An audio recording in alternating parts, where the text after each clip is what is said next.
Hi, I'm LaKeshia, Hey, I'm Natalie. and this is Life Cracks Us Up. 1992, Southern Illinois. Mary J. Blige. Real love. Beepers and payphones. 1992, Fort Jackson, South Carolina. I like it. I love it. I want more of it. Make it hurt, drill sergeant. Make it hurt. What kind of shit were you into at 21? At 21, I was being supported by my uncle. Uncle Sam. Girl, that I was is. like, please get very specific because By my Uncle Sam at 21. Okay, so I have to back up a little bit. At 16, I made some decisions or lack thereof that caused me to rely on my uncle. So I was a parent at 17. mm-hmm. Yeah. So after How could you possibly be a parent at 17? You didn't even enjoy the sex. Oh yes, I just saw this thing that says you can't get pregnant if you didn't enjoy it. But I'm here to tell you that's a bold-faced lie. But that's another story. That's another story. Yes, I digress. So anyway, the baby was here, however she got here. And working wasn't working. College wasn't working. Recruiter came and knocked on my door. I was like, what the hell? Why not? Let's give it a shot. So actually at 20, I believe was I left to join the military.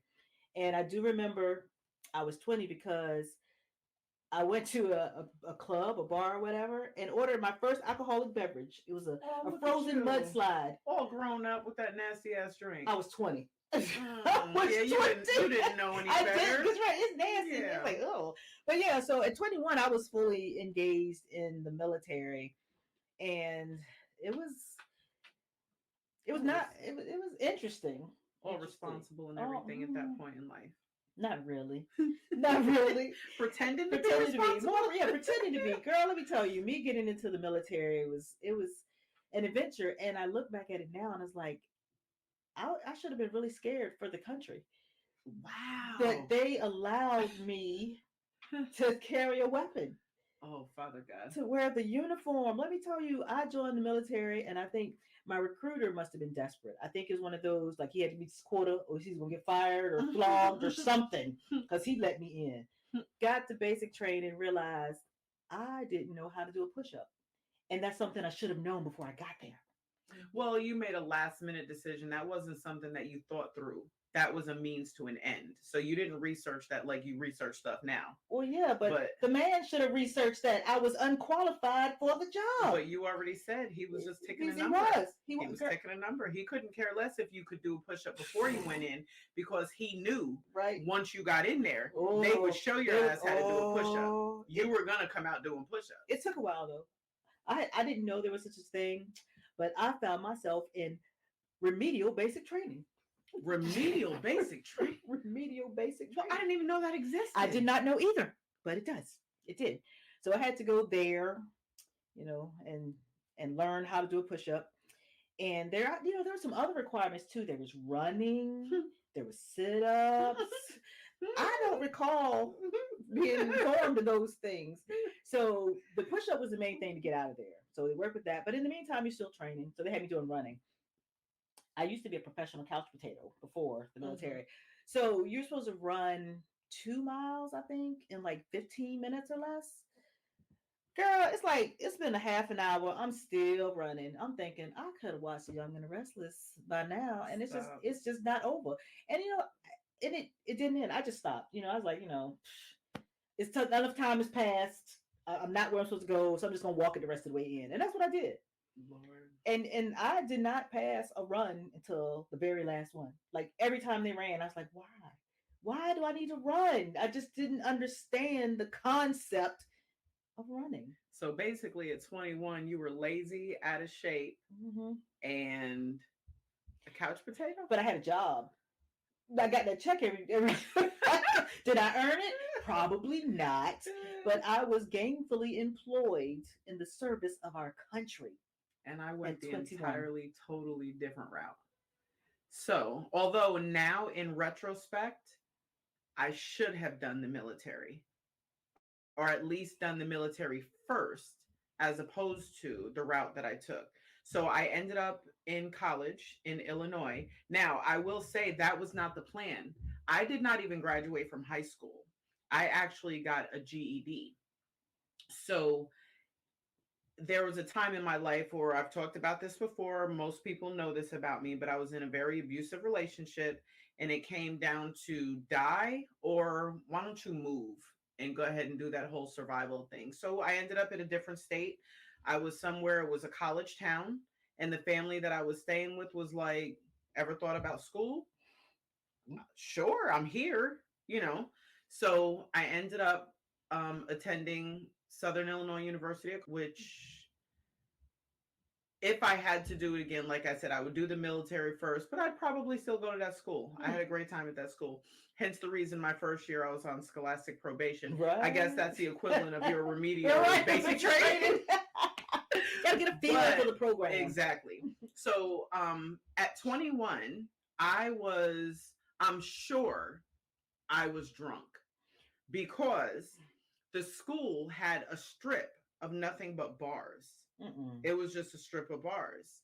And when you turn 21, as long as you slap down an ID that says you're 21, you get at least one free drink. Stop it. Exactly. So when you're hitting bar to bar and you're taking shots or whatever the case may be, plus you're hanging out with friends who were like, yo, you're 21, let's get it.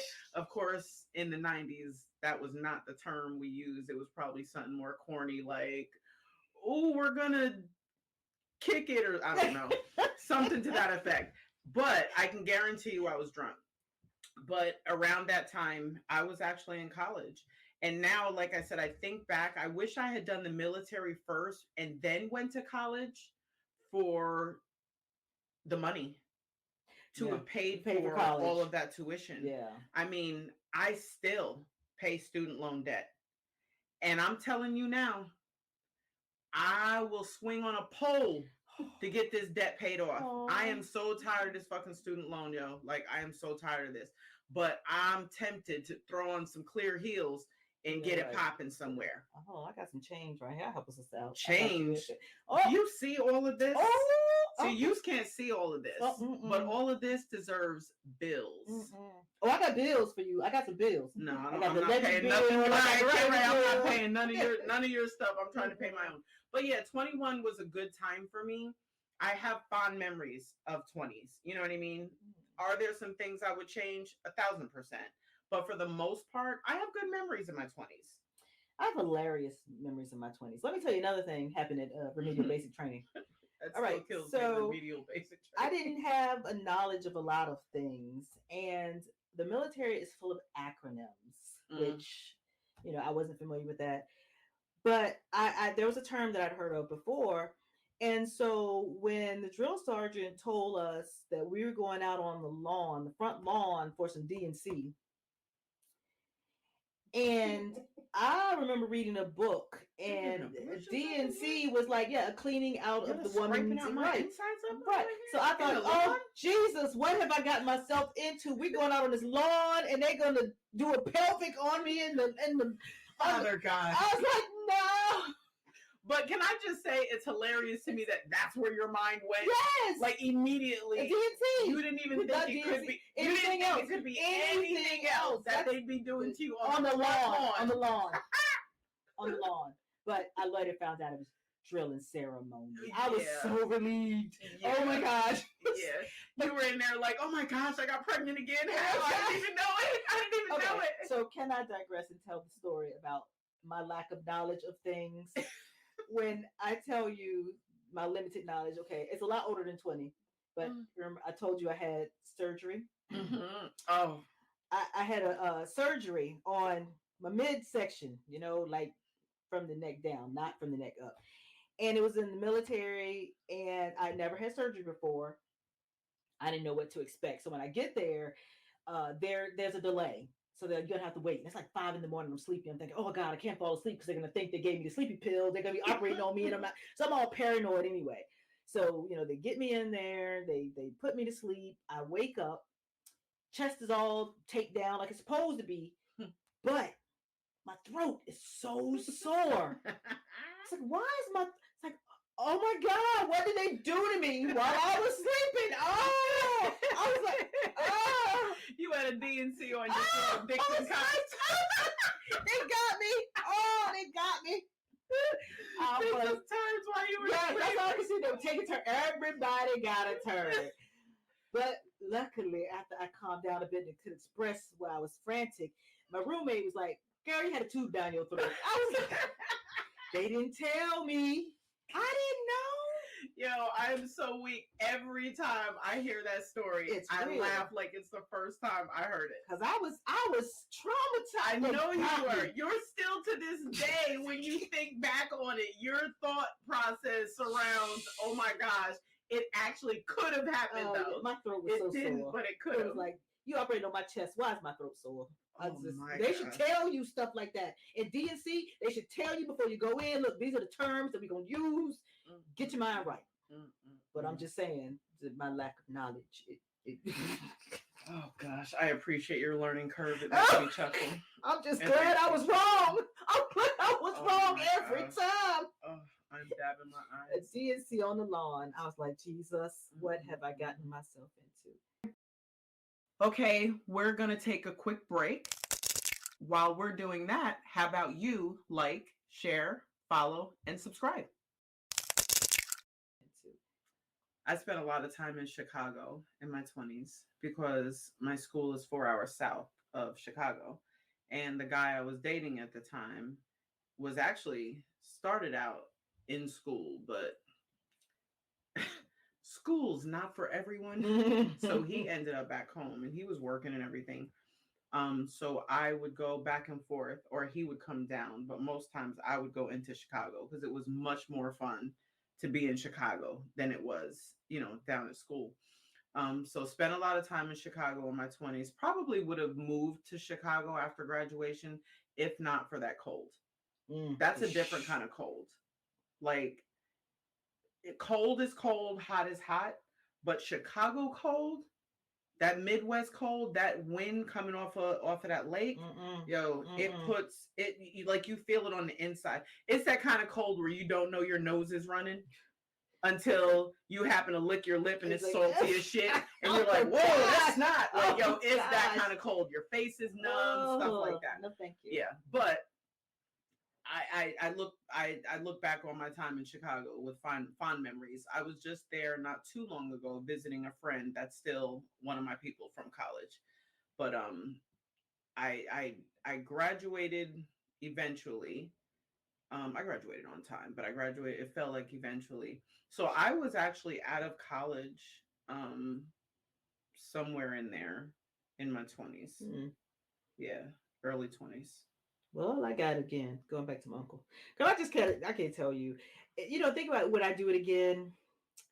Probably not. I would make better choices before there so that I wouldn't need to.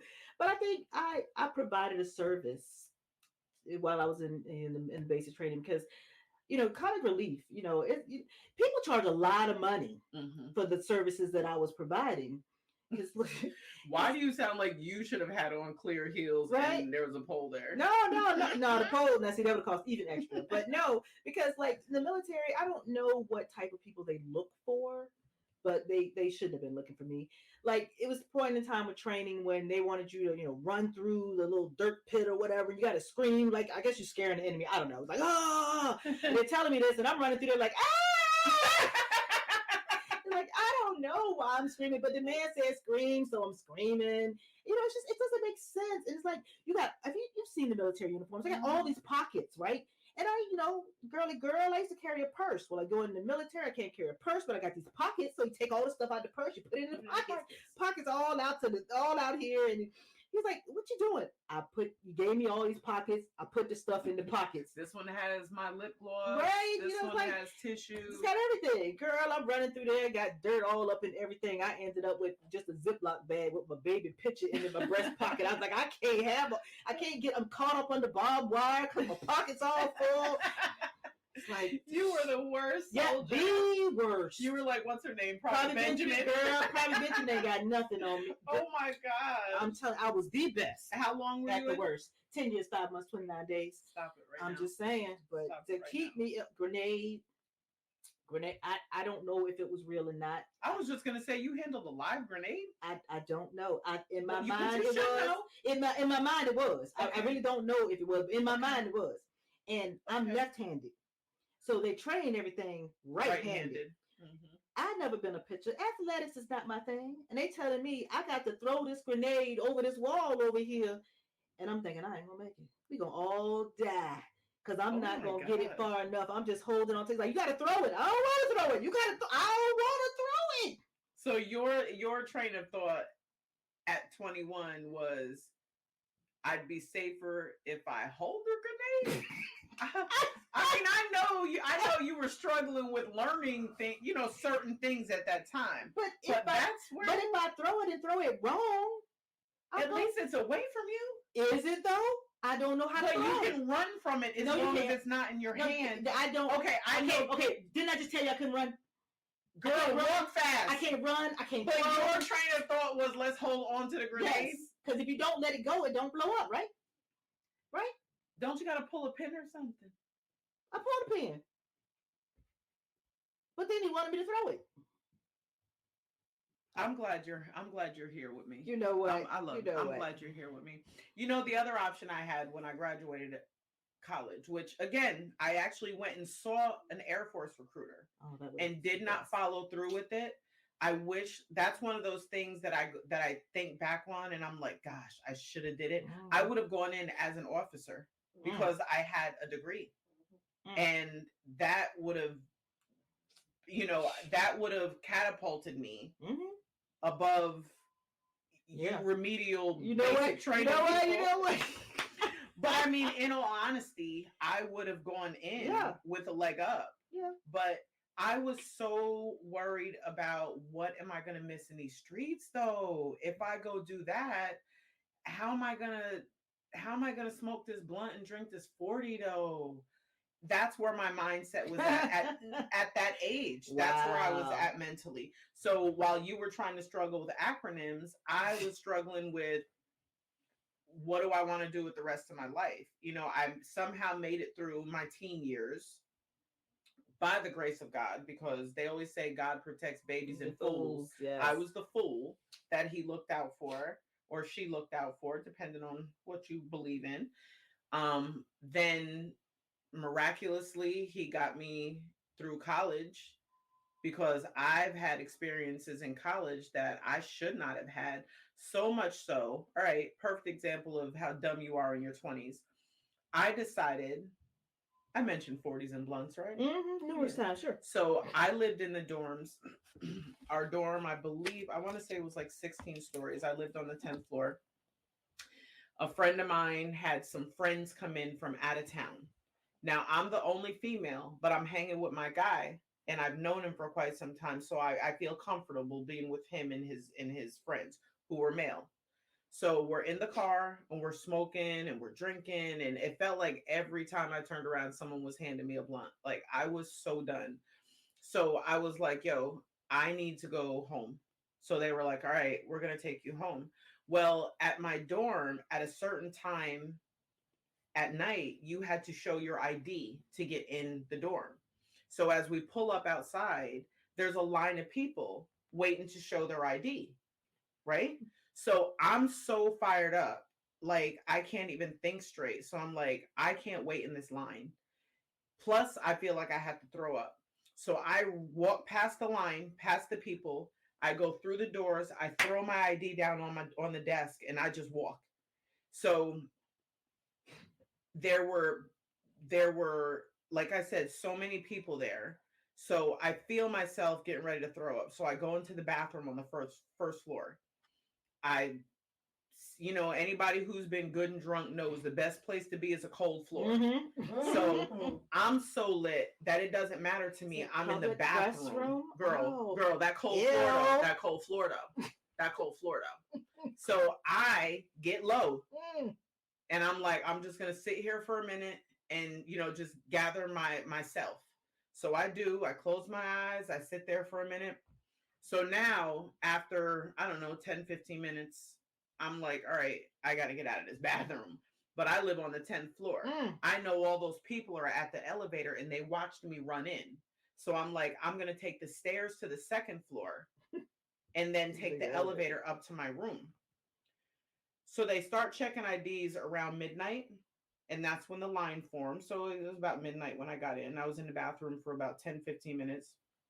I come out, I walk up the stairs to the second floor, take the elevator to my room. I got in my room at 4 a.m. I had been passed out in that bathroom for almost 4 hours. God protects babies and fools. Well, I get so weird because we're the same age. Mm-hmm. So that was around the same time. We are cute as shit. So I don't know. Now, I believe in God. And I went to church, found us one God. But I'm thinking now, is there more than one? Because I know he was with me. He was with me. So I don't know. Girl, I'm telling you, and I wasn't drunk or high. But let me tell you, just the ignorance, like you said, of it all. I'm just God was so watching out for me. Okay, so again, back to the military. Mm-hmm. I'm at my first duty station. And you said duty. Duty. So childish. But my first assignment, and the showers, oh gosh, it's like so talk about the pole, but we ain't swinging on it. It's shower heads around this pole, so you just stand there. Right. So, and there's no tubs. Mm-hmm. So there's this dude, I know he likes me. He got a girlfriend. I know he like me, but I don't care. We're out one night, and he was like, you want to go to the hotel? And I'm thinking to myself, bathtub, hell yeah, I'm going up in here. So we go to the hotel. He got to go to the ATM because he don't even have enough money, but I'm gonna wait. We gonna get up in here. So he goes to get the money. We go to the room, go up to the room. I go get in the tub, just living my best life.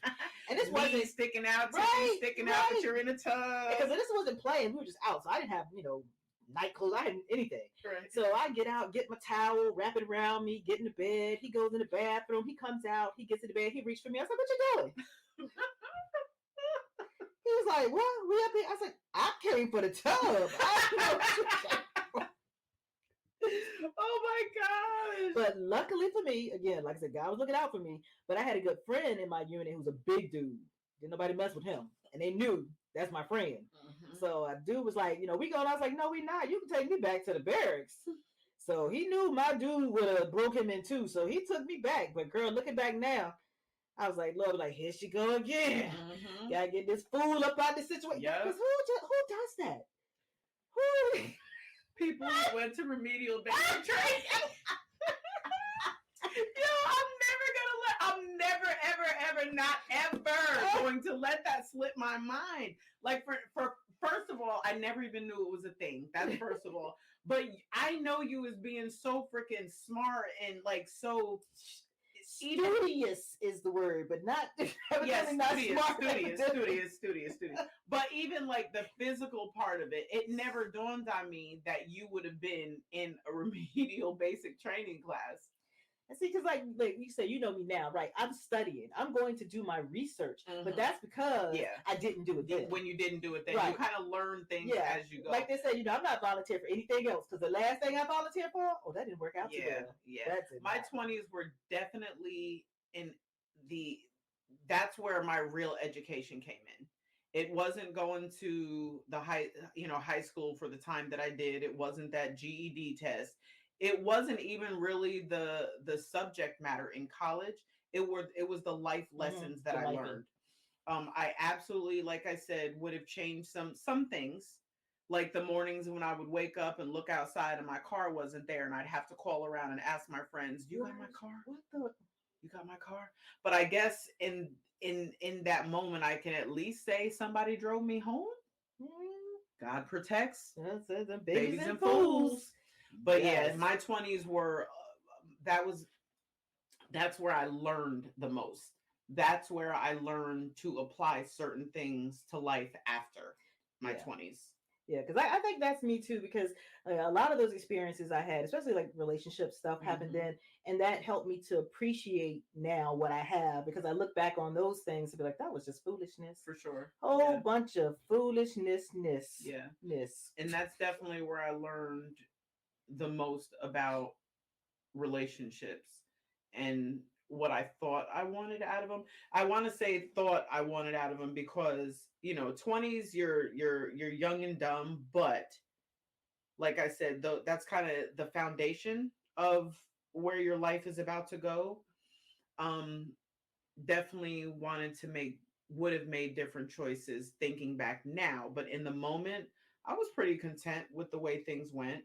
I probably should have drank less, smoked less. I was never a hard drug per se kind of chick. I dabbled in some things, but not enough to make it a habit you know, that guided my steps during the day. But I was a heavy drinker, and I was up until I quit, what, 15, 16, 17 cold years turkey. Ago. I don't even know how long ago it's just like, I don't do it no more. It's like, what? Yeah. But I was a heavy drinker, and I started drinking early in life, and I took that with me when I went to college. I was somewhat of a popular girl. There weren't many Black people at our school. We were a very small population, so most Black people kind of knew one another. And I spent a lot of time with fraternities and sororities, never pledged myself, but I spent a lot of time with more the male persuasion.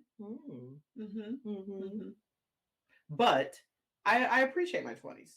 I would do them over and keep most of it the same. Yeah, I would not. Most of it. I would not.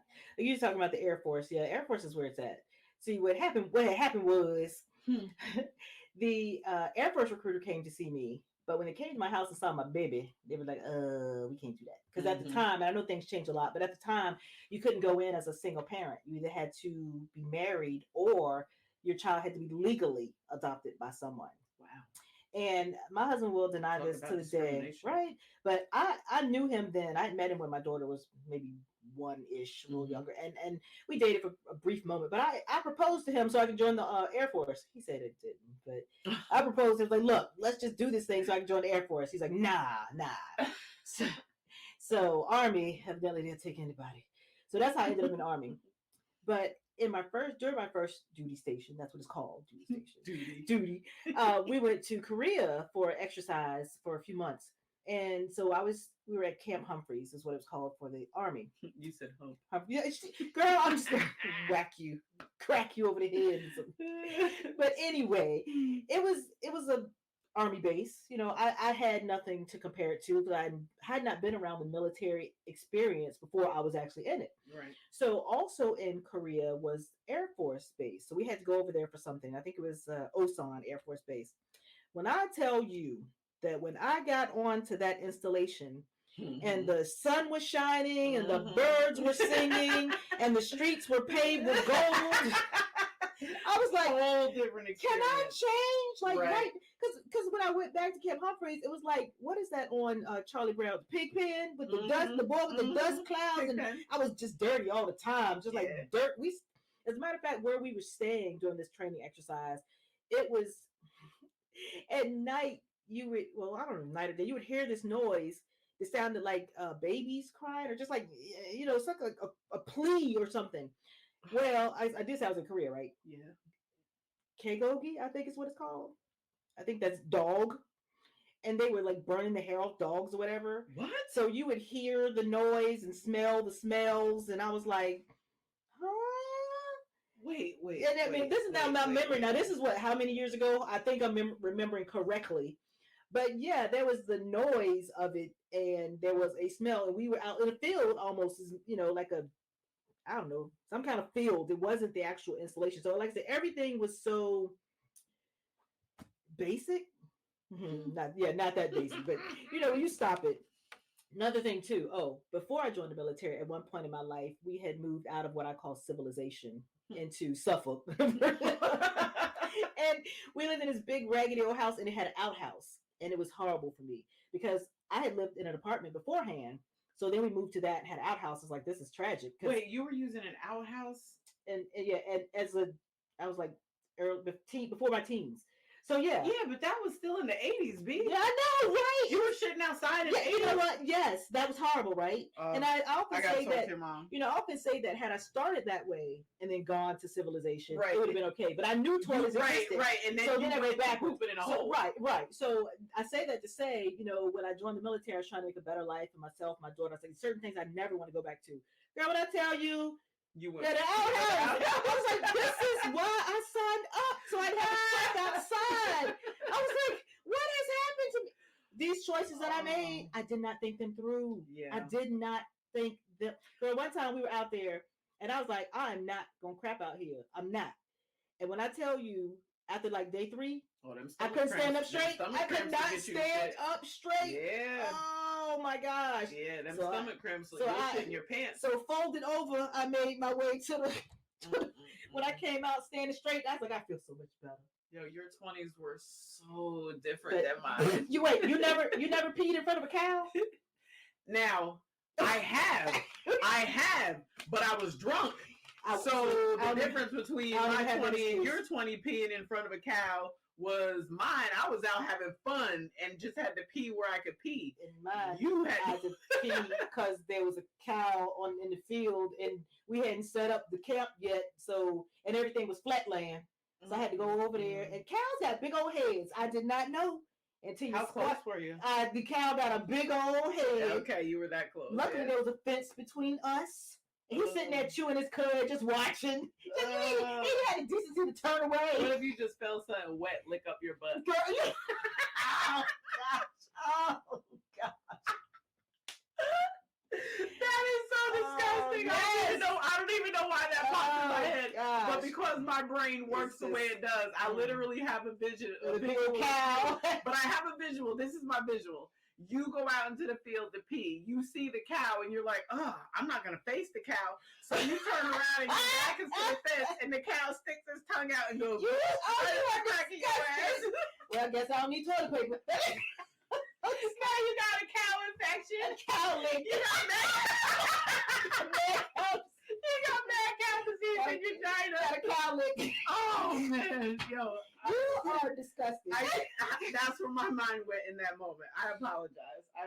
Wow. But that's where my mind went in that moment. And see, and this is what I said. When I tell my true life story, why people gotta laugh? Why can't you cry with me? Sympathize with me. This is real. Listen, we are well past crying. If we cried about everything that we thought about in our 20s, we'd probably be crying all the time. Because as much fun as I had in my 20s, I definitely could have been more responsible with my safety. Like for real. Yes. I talk about things that maybe I would change, and maybe probably the most important thing that I would change would be just paying attention to my surroundings and making sure that I was safe. God did get me through college safely. I made it out, in one piece. I didn't have any, I wasn't violated or anything like that. But some people can't say that, you know what I mean? But it all comes down to paying attention to your surroundings and just protecting yourself. So listeners, you got your kids going off to college, or you're a student right now. Pay attention. Don't let nobody hand you a drink. Yes. Don't leave your drink sitting down. Don't come back to it. Don't do it. Like, and it's scary out there, but you're absolutely right. That watching out for myself, I could have made better decisions. But when I think back now as an adult, I was like, God had some plan for me. Yeah. Because there's so many times that I could have, should have, just based on the decisions that I made. Yeah. Girl, I can't even tell you all of them. Some of them have never crossed my lips. Some of the things that I did or actions, that I didn't do that I should have. Yeah. Because I know one time I woke up in my bed like, how did I? Oh yeah, many of those nights. Yeah. Many of those nights. I was air quotes, I was engaged. And I say engaged because he gave me the ring and I said yes. I was sleeping with his best friend at the time. Scandalous. And I carried that on for at least a year. So anybody who's listening who knows me from college, you all know who it is. Ooh. Because this was a big to-do when it finally came out. It was fun though. But you held on for a year? Oh gosh, we were together. There were times that we would carpool to go into Chicago. He would be driving. My boyfriend would be in the passenger seat. I would be laid out on the back seat, and him and me would be holding hands. Shut up. There was another time that we were in his apartment and we were studying, and my boyfriend at the time fell asleep, and he sucked my toes while he was asleep. And you know I'll stick my foot in your mouth in a second. You know what? See, I couldn't get away with that. Cardi say these pretty pink toes, you just can't see them. You're like, oh, I got my toes done for you. You got pink? I got no. Look, I don't even know. Just because you were coming over, I got my that's toes a pretty done. color. Because you always talking about people's toes looking like French manicures. You know I love a pretty foot. I know. You know I love a pretty. Look, that's terrible. You think I get my feet done for my husband, but since you came over yesterday, you came over and I have a shoe-free home. Yes. I was like, Nat's coming over. She's gonna be looking at my toes. I don't just sit and look at people. I don't know. I feel judged. I feel judged because I know. In my defense, you'll bring it up first, probably because you're feeling self-conscious, talking about how far your polish go out, and I'm like, that's unacceptable. I got a pedicure a couple of months ago, so I was like, I don't even care how often you get a pedicure because you I can get do one it yourself when you come over. That's when I get a pedicure. I'm gonna come over every 2 days. Don't tell my husband. He be like, tell her you coming over so you get them toes.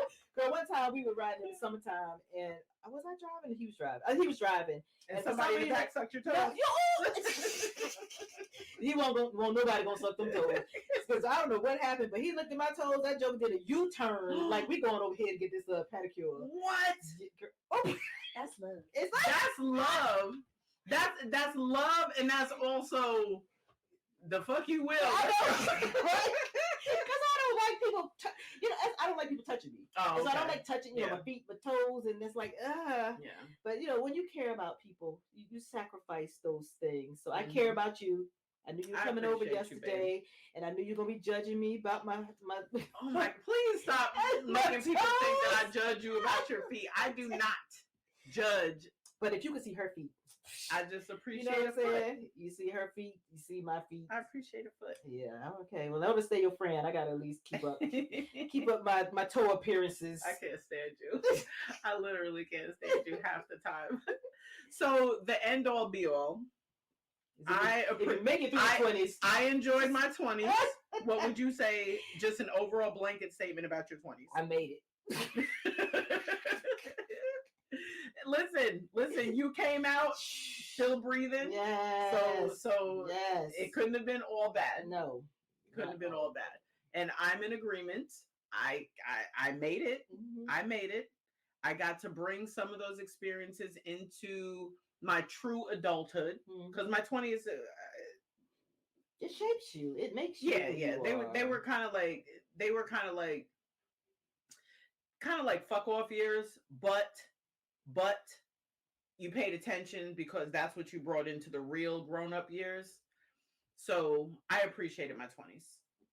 I would do it again. There are a few things that I would change, but I would do them again. I'm not doing that shit. You know what though, if you think about it, all this kind of stuff, things like this is the shit. Life prices up. What's up, party people? This is the point in time where we need you to like, share, follow, and subscribe.